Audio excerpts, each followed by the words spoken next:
இன்றைக்கி வீடியோவில் பார்க்க போகிறது இப்பி நூடுல்ஸ் ஒரு 5 மினிட்ஸில் சூப்பராக ரெடி பண்ண போகிறோம். வாங்க பார்க்கலாம்.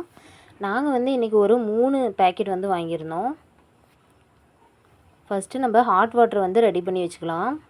ரெடி பண்ணதுக்கப்புறம் நம்ம இந்த நூடுல்ஸை அதில் டிப் பண்ணி எடுக்க போகிறோம். பாருங்கள், எல்லா நூடுல்ஸுமே போட்டதுக்கப்புறம் இது மாதிரி நம்மளுக்கு ரெடி ஆயிரும். அதுக்கப்புறம் தண்ணியிலேருந்து எடுத்துகிட்டு ஒரு பிளேட்டுக்கு மாற்றிக்கோங்க. இப்போ வந்து ஒரு கடாயில் எண்ணெய் ஊற்றிட்டு கடுகு போட வேண்டாம். நம்ம கட் பண்ணி வச்சுருந்த சின்ன வெங்காயத்தை வந்து போட்டுக்கலாம். நாங்கள் கொஞ்சம் டிஃப்ரெண்ட்டாக இருக்கணுமே அப்படின்னு சொல்லிட்டு சின்ன வெங்காயம் யூஸ் பண்ணோம். நீங்கள் பெரிய வெங்காயம் கூட யூஸ் பண்ணிக்கலாம்.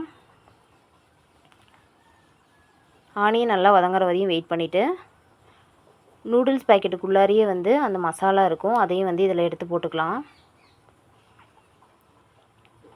எல்லா மசாலையும் போட்டதுக்கப்புறம் நாம் வந்து கொஞ்சமாக மஞ்சத்தூள் ஆட் பண்ணிக்கலாம். நாங்கள் இதை எக்கு போட்டு செய்கிறதுனால நாங்கள் ஒரு 3 எக் எடுத்துக்கிட்டோம். 3 எக்கையுமே நல்லா உடச்சி ஊற்றிக்கோங்க.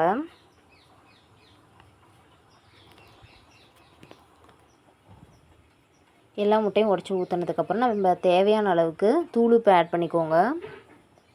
ஒரு 1/4 டீஸ்பூன் மிளகாத்தூள் வந்து ஆட் பண்ணிக்கோங்க. ஆட் பண்ணதுக்கப்புறம் நல்லா கிளறி விட்டுக்கோங்க. கிளறி விட்டுட்டு நம்ம ரெடி பண்ணி வச்சுருந்த நூடுல்ஸையும் வந்து இதில் ஆட் பண்ணிக்கலாம். எல்லா நூடுல்ஸையும் போட்டதுக்கப்புறம் இதையும் நல்லா கிளறி விட்டுக்கோங்க.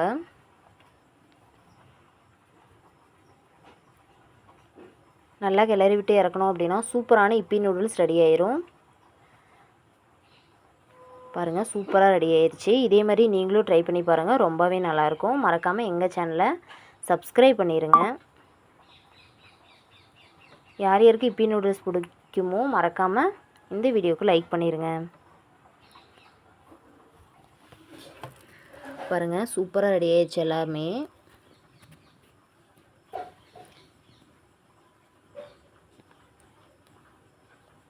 இதே மாதிரி நெக்ஸ்ட் வீடியோவில் பார்க்கலாம். தேங்க்ஸ் ஃபார் வாட்சிங்.